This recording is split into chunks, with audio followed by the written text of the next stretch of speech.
Ram Narayan Ram, tout ce qui existe dans la nature est également présent en nous.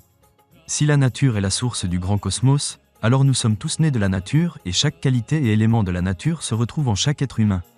Par conséquent, nous faisons tous partie du grand cosmos.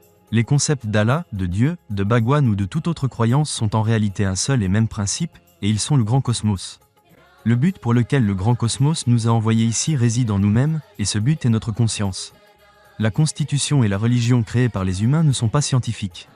Elles ont été établies par quelques personnes à des fins égoïstes. Elles induisent complètement l'humanité en erreur. Il existe environ 400 religions reconnues sur Terre. Les chefs religieux, qui ont instauré ces pratiques, exploitent les gens sous leur couverture.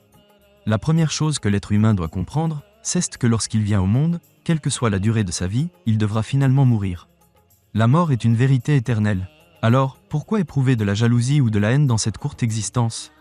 Chacun devrait entretenir l'amour et l'harmonie avec les autres. Pour cela, il est essentiel d'écouter la voix de sa propre conscience. De plus, récitez continuellement Ram Narayan Ram. Ce mantra originel vous guidera vers votre destinée. Il n'existe aucune différence entre la nature et nous. Si la nature existe, alors nous existons. Tout ce qui est dans le ciel et dans la nature est également contenu dans notre corps. Si nous supprimons la nature, aucune religion, caste ou idéologie ne survivra. Tout ce qui est présent sur Terre aujourd'hui est un don de la nature.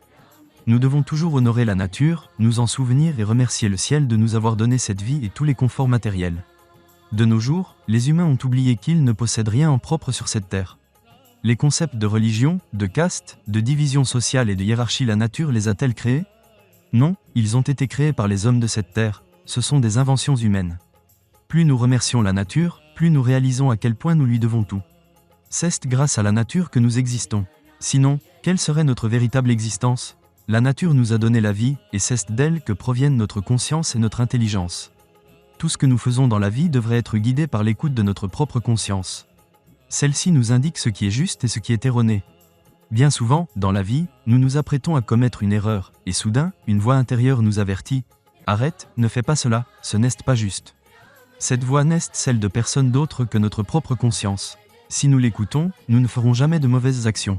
Nous avancerons toujours sur le bon chemin. Aujourd'hui, les êtres humains, dans leur égoïsme, ne se contentent pas de nuire aux autres, ils ignorent également la voix de leur conscience. Le résultat en est qu'ils s'égarent. C'est pourquoi il est essentiel que nous pratiquions tous l'introspection, que nous écoutions notre voix intérieure et que nous suivions les conseils de notre conscience. Ainsi, chaque action que nous entreprendrons dans la vie sera guidée dans la bonne direction.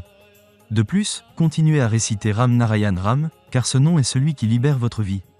Il accomplit vos rêves et désirs. Il vous met face à votre être intérieur.